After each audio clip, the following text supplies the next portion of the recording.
I mean, just how concerned are you right now? You don't have a lot of guys to coach. Very. We need JC. I'm optimistic on.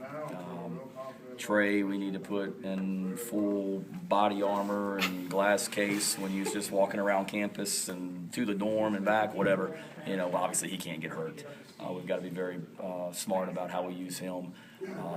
It gives it gives Joel Caleb the chance to get a lot more reps. I hate it from Mangus from a receiver standpoint because he was really doing some good things at receiver, and now we got to bring him back to tailback. But, we'll have somewhat of a package for him that utilizes him as a receiver and a tailback. Just won't overload him mentally. But there's no question. I mean, you look at our top four coming out of the spring and then look at those names that were on that and look at it now, and it's been completely blown up. But, that's part of it, and that's what we've talked to those guys about is we got to keep on keeping on and keep on moving, and that's what we're trying to do. Did you limit, obviously, Trey, what he did today? No, I mean, I was just looking at it. I wish we had gotten any more carries. We knew going in he was only going to play about 12 plays was our plan.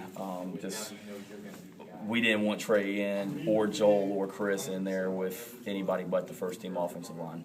And because of that was going to limit the amount of reps that those guys got. But, our deal was we got to protect those guys, get an evaluation on some of those other guys. So he got 12 plays. I wish we had run the ball in there, but, Leffler had enough going on upstairs without me telling him we need to run Trey here. We've seen Trey in practice. I know what he can do. How much does your heartbreak for Tony Gregory, tons. Fourth ACL? Yeah, tons. It's been an emotional couple of days for me on that one. Just a great kid. He and I spent a lot of time in my office just talking and things like that. And, most guys, you have one or two ACLs and they may call it a career. I mean, this guy, 4, and he wanted to keep playing on this one. I mean, he wanted to keep playing, but he doesn't have any bone left in his knee. I mean, there's nothing they can do about it.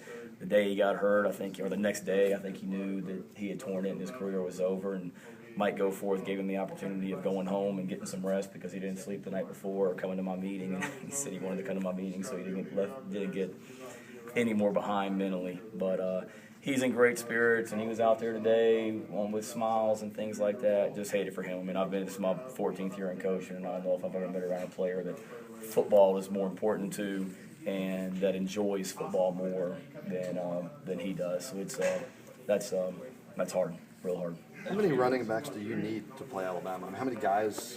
You'd like to have 2 primary guys and then a third guy that you can throw in there. Obviously, if JC's healthy, it's going to be Trey and JC, and then that third guy being Mangus. Obviously, if JC's not healthy, then we got to bring Trey over, water him down between series, and then throw him back out there. But, we've got to be smart about how we're using him. I mean, he's going to be playing in his first game against Alabama. But you'd like to have 3 guys ready to go. But again, I'm optimistic about JC. I'm excited about Trey. And then we just got to keep bringing Mangus along where he can do, some of the things. That's the other thing with Tony. I mean, I love Tony as a kid, but he was having a great camp. I mean, he was really, really doing well.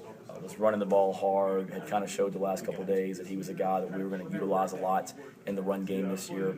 And then with him getting hurt, we got to bring Chris up to speed to play that role also.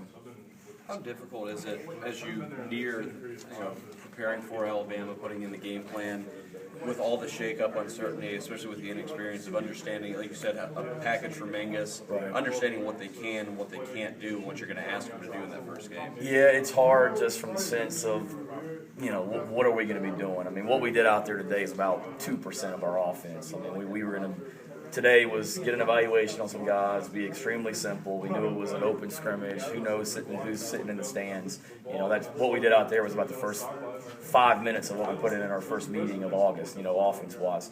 So as the next 2 weeks go, now you're really going to narrow down what you're doing against Alabama, and then hoping JC's ready, but you don't know for sure. If JC's not ready, okay, Chris Mangus is the one that's got to be getting these reps with some of the stuff you're talking about with JC.